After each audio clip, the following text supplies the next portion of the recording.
Welcome. My name is Balázs Csekő, and you are listening to the Central European Affairs Talk podcast. And in today's episode, we are going to talk about fake news and disinformation. And my guest today is Dietmar Pichler, Programmatic Director of the Vienna-based Center for Digital Media Competence.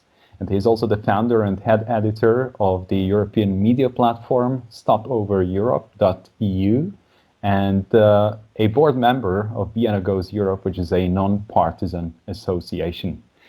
So, hi Dietmar, thank you so much for accepting our invitation. It's a pleasure to have you here on the show. Thanks for having me. Thanks for the great introduction. You nailed it, actually. There's a lot of stuff to do right now at the moment, and I'm glad that we talk about media literacy today, which is, in my opinion, one of the greatest challenges we face quite worldwide. Correct. So let's start. Let's do some immediate restart. Dietmar, the digitalization is all over these days, and it actually determines our everyday life more and more. And I think it is not risky to say that globally seen today, most of the citizens get news mainly from digital media outlets, and many of them exclusively from social media companies. How do you see this kind of development? So it's quite interesting because I remember when we faced the year 2000, everybody was afraid of the Y2K bug. People thought that computers will stop working, and they were even afraid that nuclear weapons could explode. And it was not that bad because scientists were well prepared, and it was a little bit of a hoax somehow, but it was also, let's say, a kind of threat, a technological threat. So everything was about technology, everything was about geeks and nerds, the guys who are able to work with computers, and the people who were just using them as, in the case of downloading information or word processing, simple tasks, and video games, computer games. Yeah, this was what we thought about computing back in the 90s, even the late 90s. But then it changed when we had the opportunity to very easily upload our own content. The so-called Web 2.0 phenomenon that everybody was able to publish. Everybody was a publisher suddenly. And this is one of the main, not only challenges, but also differences between the 1990s and the early 2000s, and especially when we are looking into the present, when everybody is quite a publisher, everybody is somehow a journalist, but people do not act in the way like a journalist should act. They do not check the information, they just publish, and the web is full of user-generated content. And what you also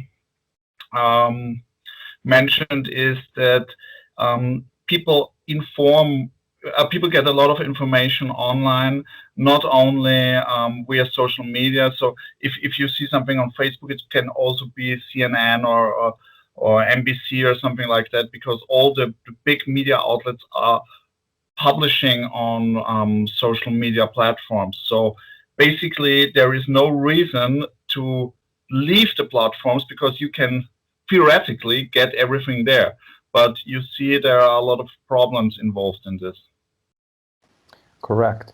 And in the last 10 years, we have also witnessed a very rapid shift from traditional media to digital media. And this has meant, or this means, major opportunities, but on the other hand, also huge dangers for the society and also for politics in general. I remember 10 years ago, social media was widely seen as a democratization force. If we think about the Arab Spring era, but many critics see social media outlets like Facebook and Twitter these days in the opposite way. What's your take on this?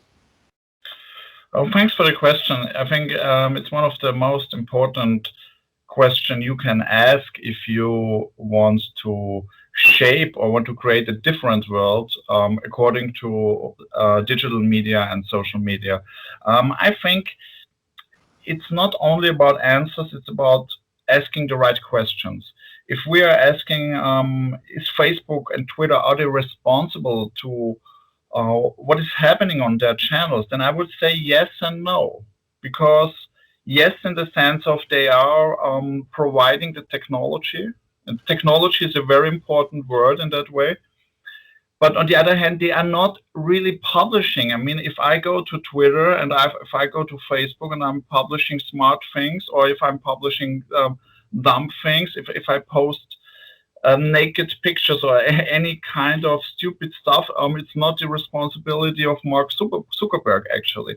But on the other hand, one can say maybe he should monitor his platforms better, because there is so much hate speech and all these postings. There are things that should not be allowed to do, and then the things are still happening. And on the other hand, completely normal content gets locked or blocked by the platform. So actually it's not working well. Yeah. So I think my opinion is kind of in the middle. I think the platforms need to feel and maintain their responsibility, but on the other hand, they are not publishers like a newspaper or like a usual publishing house which creates the content itself.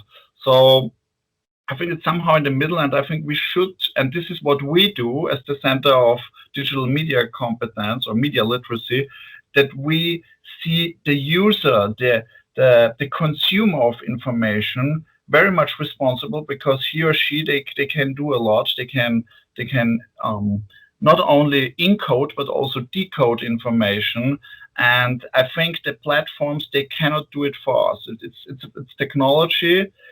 There is a lot to do for them. I will not tell that everything is all right with Facebook, Twitter, a lot of problems. But on the other hand, I think we should think about the consumer and about the user-oriented attempt, especially if we are talking about media literacy education. And this also leads us to one of the most conflictive points currently about, which is about deplatforming certain persons from social media. How do you see here the role of Facebook and Twitter of eliminating basically certain opinions, while on the other hand there are opinions that are still part of these platforms, opinions like if we think about I don't know, the Iranian Ayatollah who is present on Twitter, or just like the Crown Prince of Saudi Arabia. So how do you see this? I think that I'm also thankful for this question, and I'm also thankful for the examples you mentioned, because I witnessed them myself, and it's somehow, I even have to say, ridiculous. So I'm not saying that. I think the Twitter account of Donald Trump, it was so full of very problematic tweets, so I don't have to mention them, and this is completely clear for most of the people who are dealing with social media literacy. But on the other hand, we have many examples where even equal or even more dangerous things are happening, like the Ayatollah, and this is hate speech on dictatorship level, I call it. And then you see that only a few tweets are removed, but the channel is still existing, and it's not the same reaction like we saw with the Twitter profile of Donald Trump.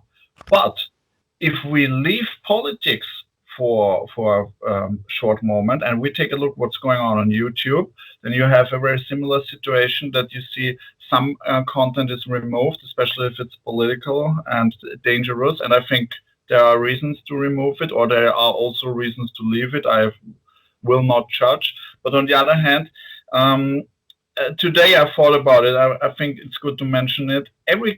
Almost every day I go jogging, I use YouTube, and I have the music, and I don't have an ad blocker or YouTube Premium, so I get the ads in between. And every time I go jogging, so after 2 kilometers, one guy interrupts my music channel, and he tells me that a cardio training never works to lose weight, and it's completely bullshit, and you should enroll to his training and you should go there. And so what we know about it, we know about that this guy has a very special thing, and that he has the a special trick, but it's fake news. It's fake, because we know cardio training, so every nutritionist and every good trainer will tell you that's very good, very healthy, and very good thing to maintain your weight and your fitness. Yeah. So this guy is telling you he has the secret, but he wants to earn money. He's spreading fake news, even dangerous fake news, because it's against your health. Yeah. So we are very connected to what's happening. And now I come to the point. YouTube does not remove his ads. They are still available. Yeah? And I ask him, why do I have to see this every time I go jogging? It's so ridiculous. Yeah? But you see, political content gets removed, but other kind of fake news not. Or if it's historical inaccurate propaganda, it's also still there, because the removing of the platforms is only happening if the channel is very much under surveillance. Yeah, so if the channel is small, then it's still happening. But, and this is the most important thing I have to say about it, I think that we should not only think about big channels that are dangerous. We should also think about many small channels that are spreading dangerous information, but in the same direction. And this is why media literacy is so important, because everybody can be dangerous, especially if you are not into media literacy, and if you do not think about the sources, and you say, oh, okay, I'm in a bad mood, and this is exactly what I thought must be true, and then people share things. Yeah, and it can happen to anybody. Nobody's perfect. But what media literacy education is about, and what we are trying to do, is that we want to give a little bit, give the spin like a better direction. So we reduce the problems, because we cannot solve it, but we can maintain the situation. And now what we see worldwide is almost nothing is happening. So education in schools, I mean, teachers they do not know anything about social media. So usually it gets better in the next generation maybe, but now there are old people, and they are teaching by the book, and this is only about the bad things. It's not about the opportunities. What I'm also very thankful, you mentioned the opportunities. Yeah, the social media is great. We met there. Many people met there. They can communicate. They can publish. You can get very accurate, very fast, interesting information. But it has also a lot of flaws, and we need to talk about them. Correct. And well, it's probably the most effective way to spread fake news, disinformation, conspiracy theory. I mean, generally, the internet is probably the most effective way to do so, but especially social media. How can you combat this type of phenomena? So, first of all, I think there's a certain amount of education in the sense of that you need to question things, because usually the conspiracy theories are about questioning things, but not really, yeah, because they do not want them to they do not want you to question their theories. Yeah, this is what they don't like. They want you to question reality, basically. Yeah, so this is you have to switch. Yeah, you have to flip the thinking of the conspiracy theorists. And then the other thing is how you can combat is well, you have to understand that the way media literacy or combating conspiracy theories works is that you need an interdisciplinary attempt. So nobody can know everything. So let's say if you are a doctor, then maybe you do not have any idea about geology or geography or so, or history or something like that. Yeah? So you always need to know who are the people I can ask for help, who responsible in a responsible way, and what are sources that I can use. Yeah, what is real journals and something like that. Yeah? So if you have the basic information, if you know where to get the information, and then you check, is this conspiracy theory in any way believable, or is it obviously wrong. Yeah. And the next thing is you can check who sends this theory to the world. So who publishes it? What is maybe his or her interest there? What is the narrative behind it? If we have the Ayatollahs, like you mentioned before, then you can easily imagine what their motives are. Yeah? So this makes this process of understanding the conspiracy theories much easier. But the problem is if you have somebody who is very deep in this world, yeah, like in this obsessive way, then there is a situation where you cannot do anything anymore. Yeah? So that not a lot of people are affected by this, but I think more dangerous are the people that are somehow in between, yeah? And they think it can be true, or maybe the truth is in the middle, but it's not always in the middle. I know 10 minutes before I said my opinion is in the middle when we were talking about the platforms, but this is different. But it's not that in every topic, in every theory, there is something truth. There are things in this world that are just, and excuse me, bullshit. Yeah. So, and this is what we need to understand. So if you meet somebody who believes in conspiracy theories, what I try to do is I say, I like that you are a critical thinker because it's good to question everything.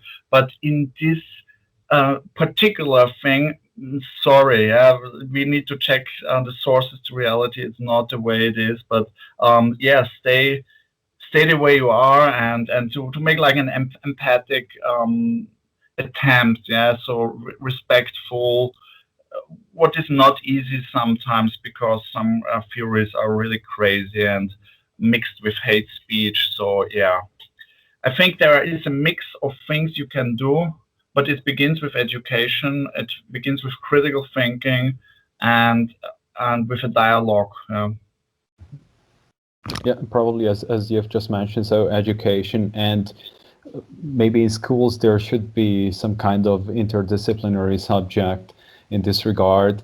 But the thing is, as you have just mentioned, we don't have the teachers for that, because teachers are mostly from another generation, from a generation where social media was still not present. But on the other hand, we cannot just wait another generation until the first teachers start to teach about social media, because then we just lose another 20, 30 years, which is, if we talk about technology, it's a huge amount of time, I think. Yeah, that's the problem, because it's a very fast process and we are already late. We are incredibly late. I mean, this is why me and my partner, my business partner, he's just 20 years old. So he's what I call a digital native. I'm the early adopter, so we are a good mix in our team. And this is why we said we had to do something, because it's a pioneer's work.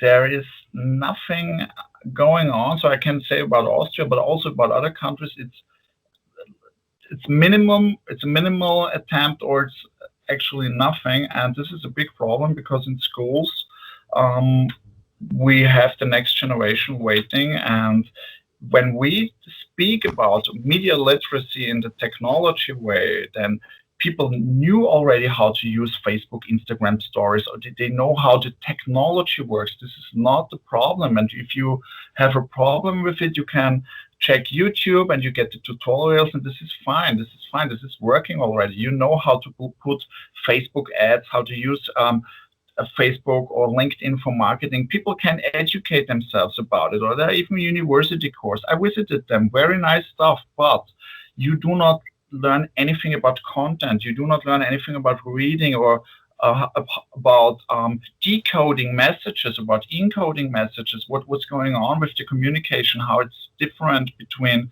I mean, if we are speaking here right now via Skype, we can see each other, we can hear each other, it's almost like real. But if I'm posting on Facebook, then you have nothing except text. So if we are talking about humor, if we are talking about any kind of sub-message or something, maybe you will not understand, I will not understand, we will speak to each other, but we will talk about something completely different. And this is what people understand immediately if you tell it to them, but they don't think about it, because nobody told us that we should be aware that communication is different when we communicate I mean, if you're a book writer, if you're an author, then you know it. You know how to tell a story, because this is something. Stephen King knows how to write stories. He knows how to write books, because this is his medium since decades. But with online communication, with social media, it was different, because everybody was, the technology was available for anybody, but people were not educated how to use it. And quickly back to the fake news. Is there any possibility to detect the spreading dynamics of fake news and disinformation by algorithms based on artificial intelligence? I think this is something we witness right now that is not working well because of the complexity. Like I mentioned, the interdisciplinary. So basically, to detect fake news, you have to be an expert for everything that is going on in this world. Yeah. So if I tell you that Rocky won against Apollo, it would be fake news. It's a great movie, and he earned a lot of respect, but he lost the first fight. You cannot imagine how often I read online that Rocky won in Rocky 1. Yeah. So that fake news, nothing that is dangerous, but it's fake. Yeah.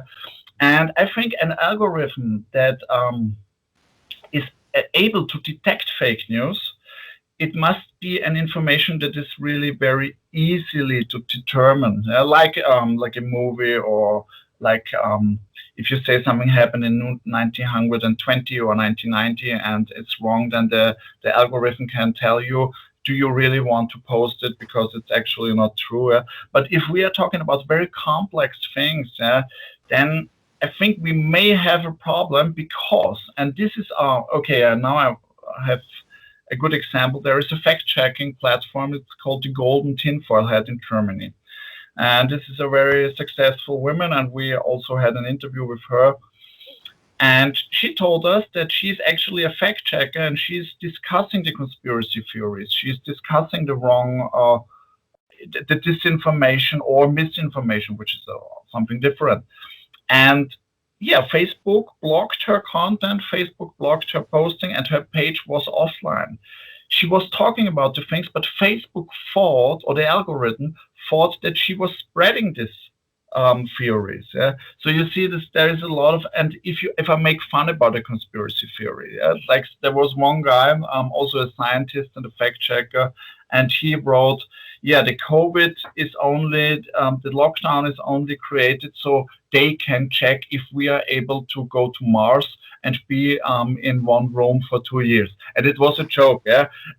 But people thought it's real. There were still people who thought, oh my God, you're crazy. And he said, no, I was just kidding, come on. But for an algorithm, it's even more difficult to understand when is somebody joking and when is somebody actually believing or seriously spreading. So I think it will take years until it works well. It's more different. We have not the solution is the algorithm. I think we have more the problems, upcoming problems in technology, because if we are talking about deep fakes, then they are getting better and better. And there is even AI, artificial voices. And if somebody records our conversation, they have enough samples of our voices that you can type into your keyboard, and then you can hear yourself saying something. It is spooky. And I think it's not about what's going on in 10 years. I think in 5 years, the technology is so advanced that we have a huge problem if we are not literate. Correct. Actually, my next question was going to be about deepfake, because I think also that's the next level of danger, what is coming to us, and because just as you've mentioned, so you cannot really distinguish between fake and real anymore. So we are coming to a level where it's going to be for an average person, not because this person is literate or not literate in regards of digital media, but yeah, it's going to be content where you cannot say whether it's fake or real. How can we combat deepfake in the future? Okay, well, I think technology can be a solution to detect deepfakes. I heard that there are some attempts that you can detect if something is faked or not, like they do with Photoshop, that there are some flaws, and I think it's very difficult because the deep fakes, they look so well. I mean, recently I saw a movie Coming to America 2. This is part 2 of with Eddie Murphy, and this is a movie set in the year 2020, and it was so easy for me to see elephants and all the other animals. I could easily recognize they are CGI. They look so fake, it was terrible. They almost ruined the movie for me. But on the other hand, the deep fakes, somehow they don't look so bad because you have all the skin and you have all the information from an actual person. Yeah? So this is the problem, and the other problem is that, especially if we are talking about Skype and internet technology, then you have low resolution video. So it's much more easier to fake because you don't have this HD technology where maybe you can see there's something wrong and there's something on your shoulder that I see, okay, it's fake. Yeah? So you have only a blurry picture, and this is much more easier to manipulate and to put someone's face on somebody else. So I think technology is the solution for it. I think good eyes maybe as well. There are some people who can recognize deepfakes right now, but on the end, I think we cannot even imagine what's going on in 10 years or 15 years from now. Maybe everything will be so different, and I'm not only regarding to Hollywood movies, but also to what we will call news. So this is the main challenge, I think. And Dietmar, my very last question would be, all these fake news, disinformation determine our everyday life already, but it's also about democracy. How do you think, how can we keep democracy, let's say, in the next 10 or 15 years with all this development and evolution happening in the digital sphere? I think freedom of speech is out of the question. This is what makes democracy so fluid. Yeah. So if we are not able to keep freedom of speech and freedom of press, then our democracy is gone. So it's really very important that we manage the fake news, disinformation crisis, because we should or we shall not give up our freedom of speech, our freedom of publishing also. And I think even if we speak about Donald Trump, I think we need a society that is able to deal with such kind of populism, with such kind of messages or even hate speech. We have to control things if there is an immediate threat, like something like terrorism or hate speech in the sense of extremism, or if somebody wants to make an immediate attack or war, something like that. But we should be very careful if we do this, because democracy is fragile, and freedom of speech is something that is considered really a very important part of our democracy. And I would prefer to have digital citizens. This is our vision, to create a digital citizen of the future that are aware of the opportunities, but also about the risks, and they can choose what they believe, but not choosing in the way that I believe what I like. So they choose what to believe in the sense of what is believable for me, what can be true, or not things that are completely out of this world. Okay, thank you so much. These were very brilliant closing words of this very interesting talk about fake news and disinformation. So thank you very much for joining us, Dietmar, and I wish you all the best. Thank you very much.